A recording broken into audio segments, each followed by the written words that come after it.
This is VOA Africa.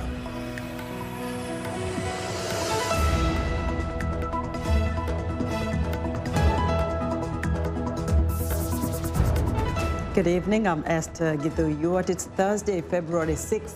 This is Africa 54. As the death toll from coronavirus climbs, Senegal applies lessons learned during a deadly Ebola outbreak to prevent the virus from entering the country. The global community marks the International Day of Zero Tolerance, an annual UN-sponsored awareness day in the effort to eradicate female genital mutilation. And in business, a new report touts Africa as the most profitable continent for foreign investment.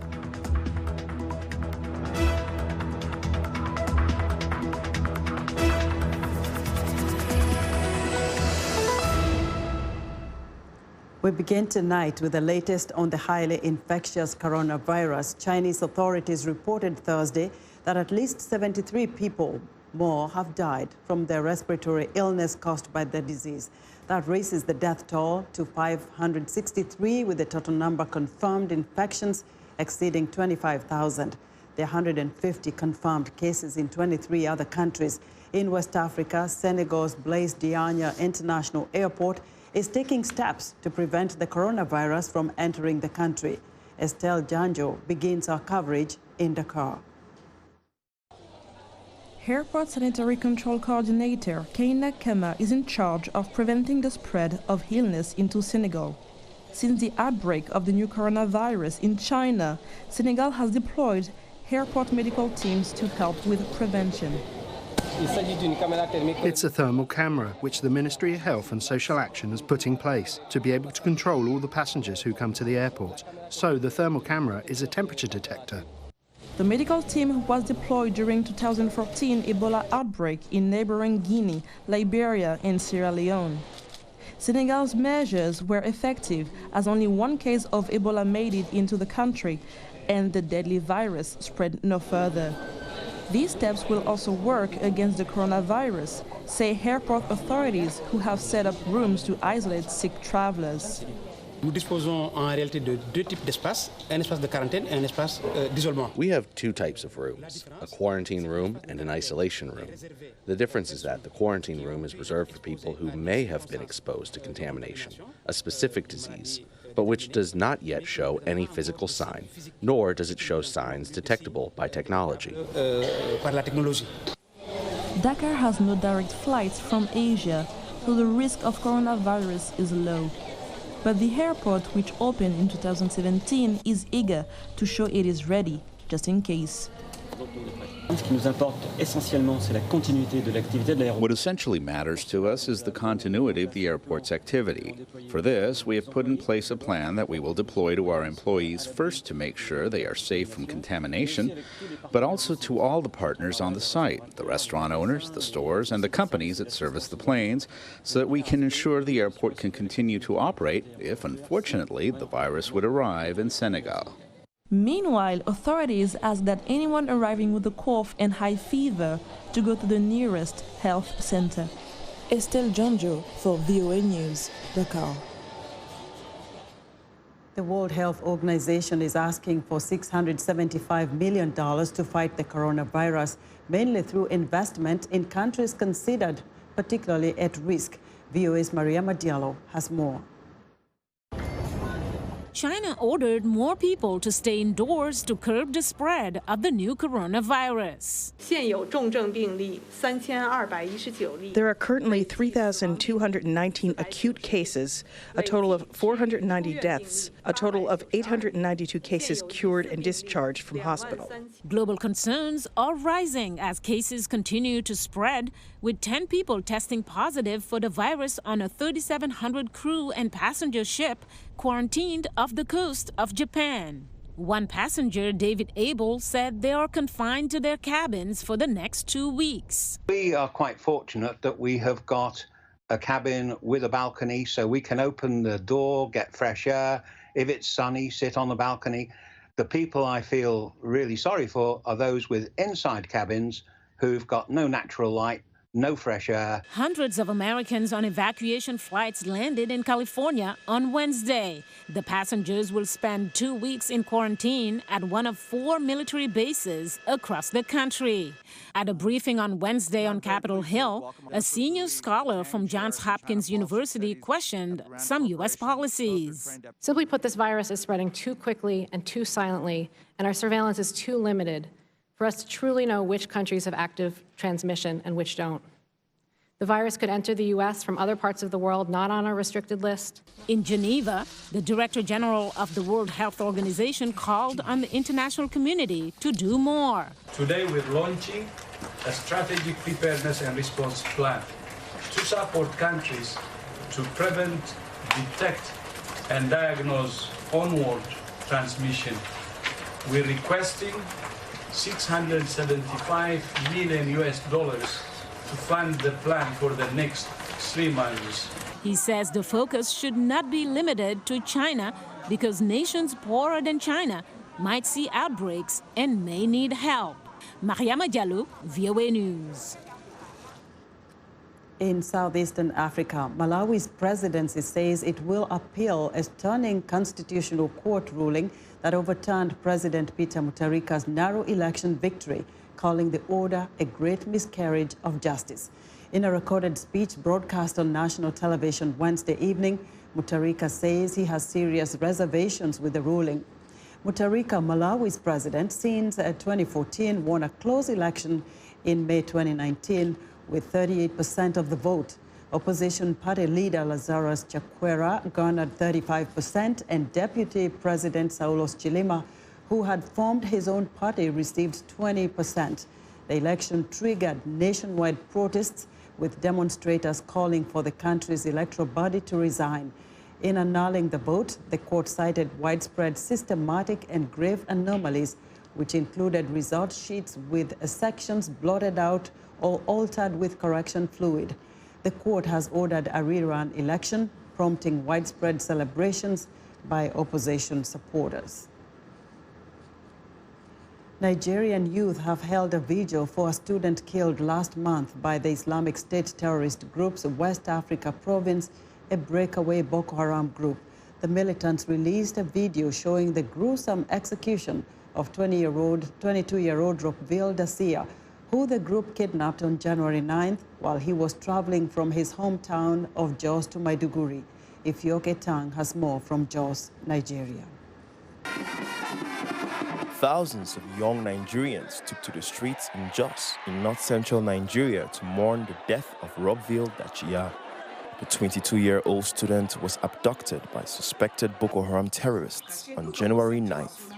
His family confirmed an execution video released by the Islamic State news agency was Dacia.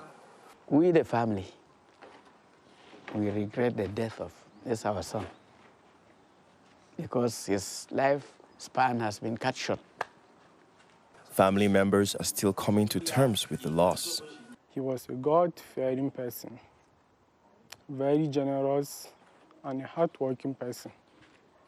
Dacia is the latest in a string of executions by the Boko Haram faction known as the Islamic State's West Africa province, ISWAP.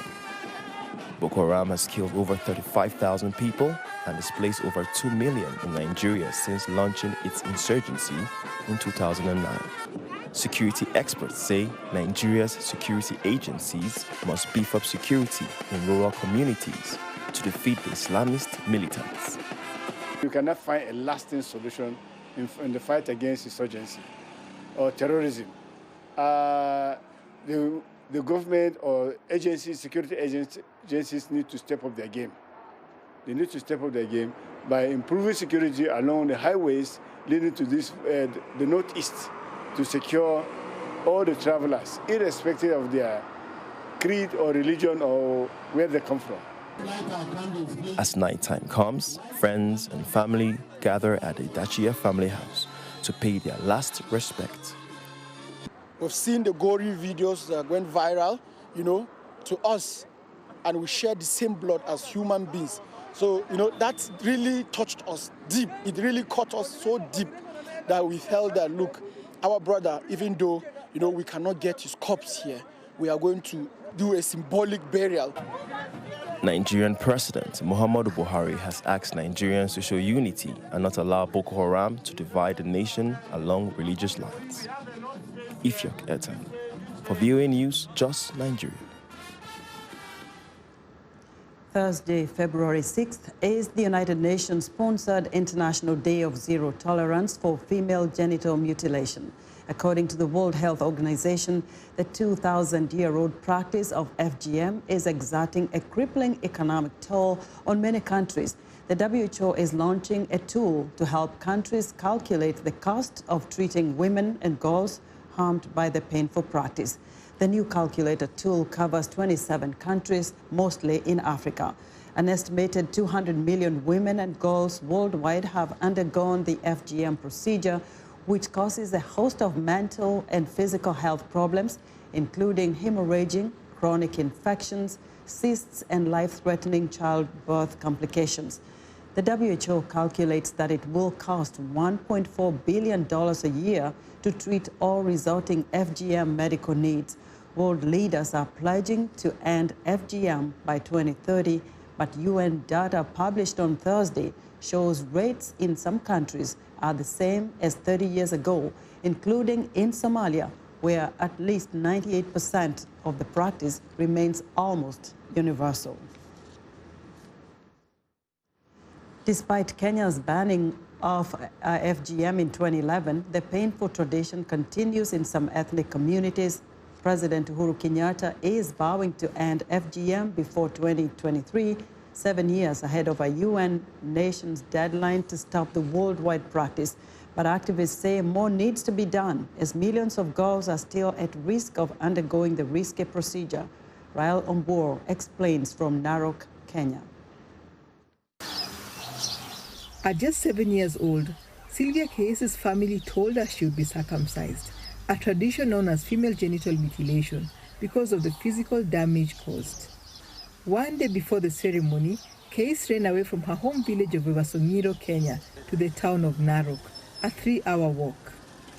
I just decided I better run away even if I'm going to die, because I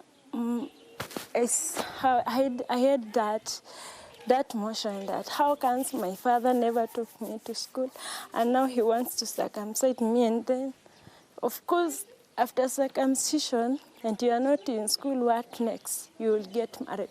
So I say I better run away, even if I'm going, whether I will get help or not, it's okay, fine. The Tasaru Girls Rescue Center gave Case the shelter and support to avoid circumcision and stay in school.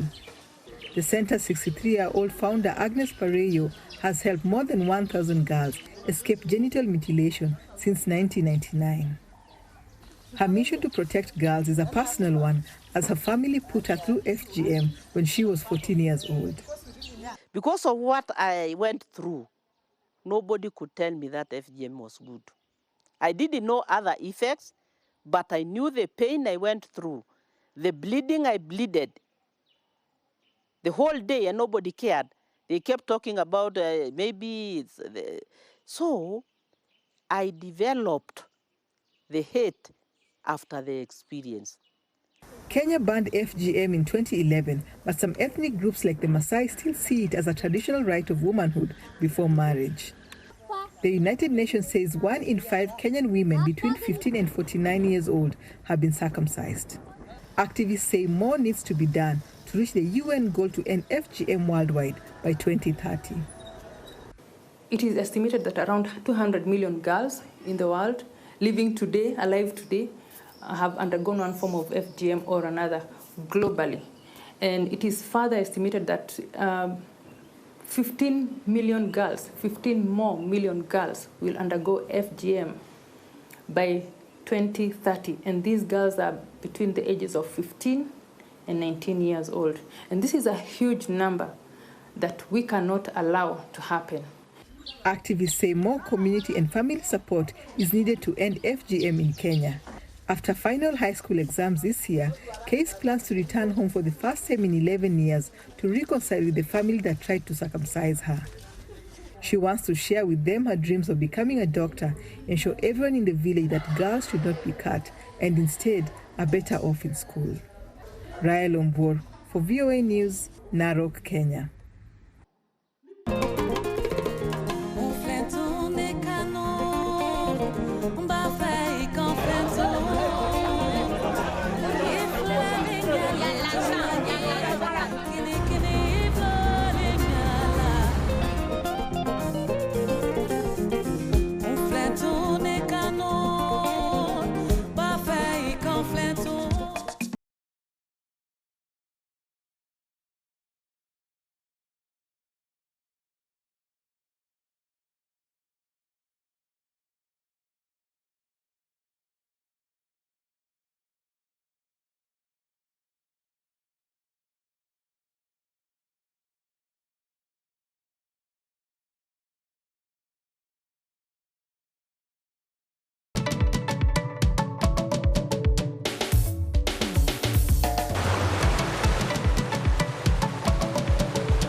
U.S. President Donald Trump has been acquitted of the charges in both articles of impeachment. The Republican majority U.S. Senate voted 52 to 48 on Wednesday against Trump's removal from office based on allegations he abused the power of the presidency, and 53 to 47 against his removal for obstructing congressional efforts to investigate him. The vote ended a nearly 3-week trial that revealed deep partisan divides among lawmakers. VOA's Catherine Gibson has the latest. U.S. President Donald Trump will not be removed from office. President of the United States is not guilty as charged in the first article of impeachment. In votes that fell almost entirely along party lines, Democrats said Trump subverted American democracy when he conditioned U.S. aid to Ukraine on that country's assistance with investigations into domestic political rival Joe Biden and his son Hunter. The president's actions demonstrate a belief that he is above the law, that Congress has no power whatsoever in questioning or examining his actions, and that all who do so at their peril. Trump was just the third U.S. president in American history impeached by the House of Representatives. But the acquittal vote in the Republican-held U.S. Senate was always expected, despite Democrats' warnings. Donald Trump is going to get away with abusing his position of power for personal gain, abusing his position of power to stop Congress from looking into his misconduct, and falsely claiming he's been exonerated. He's going to escape accountability because a majority of senators have decided to let him. Senators from the president's own party differed on their reasons for voting for his acquittal. Some argued Trump acted entirely within the powers of his office. Removing the president from office for asserting long-recognized and constitutionally grounded privileges that have been invoked by both Republicans and Democrat presidents would set a very dangerous precedent. While other Republicans acknowledged his actions had been inappropriate, they said the remedy of impeachment was far too harsh. But for the first time in American history, a senator voted to remove a president from his own party in an impeachment trial. It was a flagrant assault on our electoral rights, our national security, and our fundamental values. Corrupting an election to keep oneself in office is perhaps the most abusive and destructive violation of one's oath of office that I can imagine. Romney's vote deprives the president of the ability to say Republican support for his innocence was unanimous. And Democrats continue to argue the Republican bloc of witnesses in the Senate trial invalidates the results. There's a giant asterisk next to the president's acquittal. The asterisk says he was acquitted without facts, he was acquitted without a fair trial, and it means that his acquittal is virtually valueless. The American people will also weigh in on Trump's actions in the upcoming 2020 presidential election. There's a very powerful feeling among the voters and among a lot of politicians in Washington that we're so close to the election year that really we should let the voters decide what they think of Trump and what they think of the things he's done. House impeachment manager Jerry Nadler told reporters Democrats would continue to hold the president accountable through oversight investigations. With a court order compelling the testimony of former National Security Advisor John Bolton a possibility. Catherine Gibson, VOA News, Capitol Hill.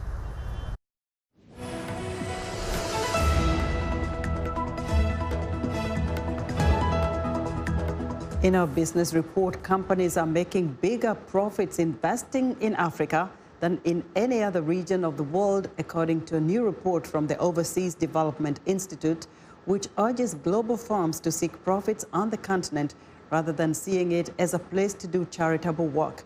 Henry Ridgwell spoke to African business leaders and entrepreneurs at the recent UK-Africa Investment Summit about their hopes for trade with Britain now that it has officially left the European Union. Britain is looking for new partners, and it's eyeing Africa.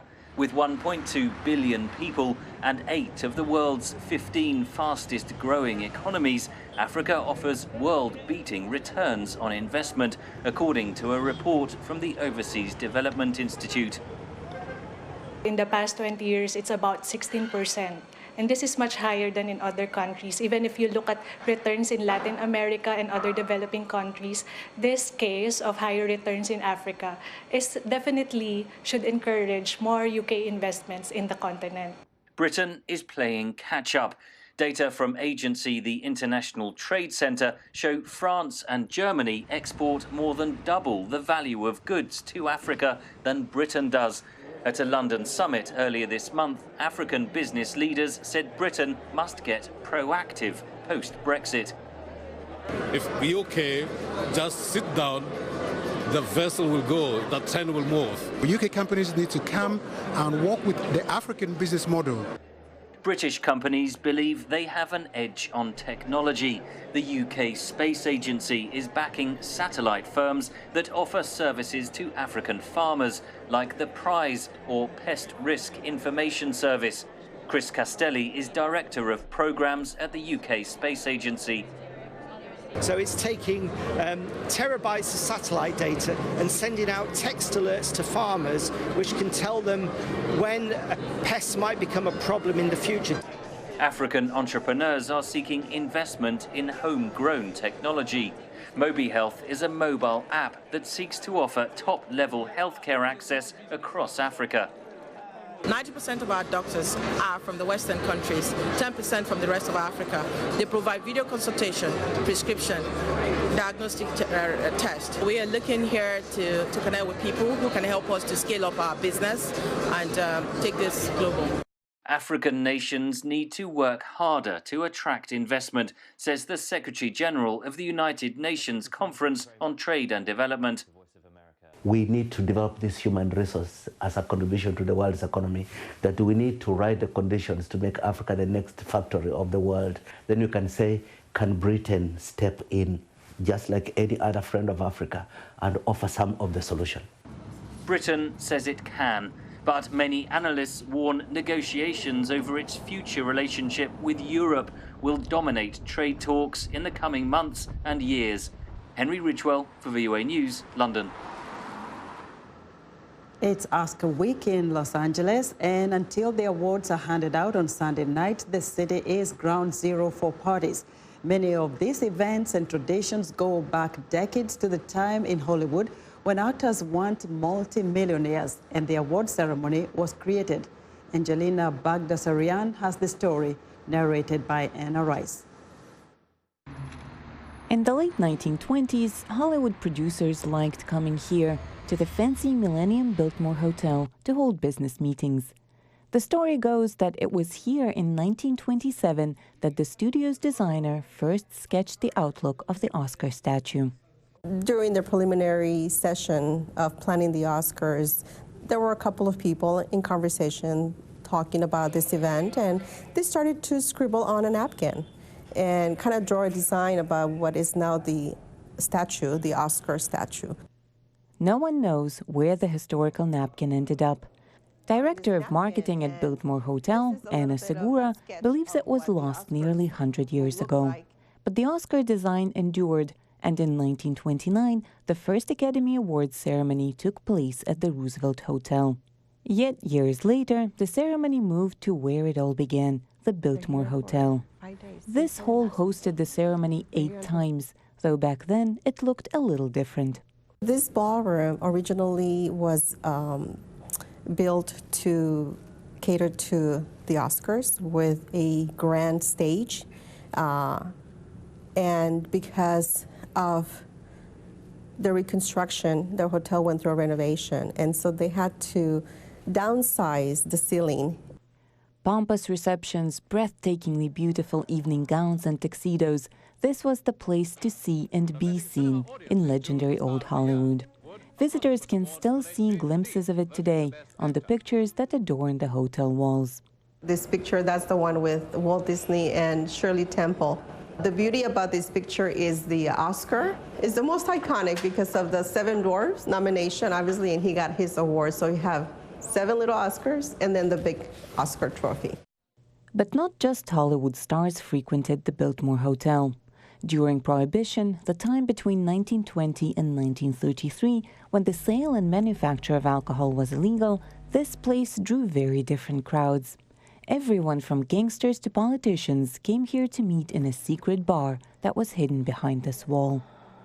High-name profile ranking officials, whether they were government celebrities, it was a combination of just, highly renowned name people. And of course, because of the Prohibition era and having such a great time, at some point somebody had to get out, get away, right? And so that was the secret passage. Even today, actors and producers love coming here. Jaime has been a barman here for over half a century. All this time, he's been collecting autographs, pictures, and incredible stories. His favorite is about how he met Al Pacino, who decided to take a stroll around the hotel wearing a black cape. Mr. Pacino, I almost called security on you. I said, why? Because look at you. And he said, well, I'm rehearsing a play at the college. Oh my gosh. So later on, I asked him for his autograph or whatever. The Academy Awards ceremony hasn't been held here for years. Its venue of choice has long been Hollywood's Dolby Theatre. But to commemorate the early days of Oscars, every February, a special themed party is held within the walls of the legendary Biltmore Hotel. For Angelina Bogdassaryan in Los Angeles, Anna Rice, VOA News. And that's our show for today. Be sure to watch Africa 54 on our website at voaafrica.com. From all of us here in Washington, have a good evening.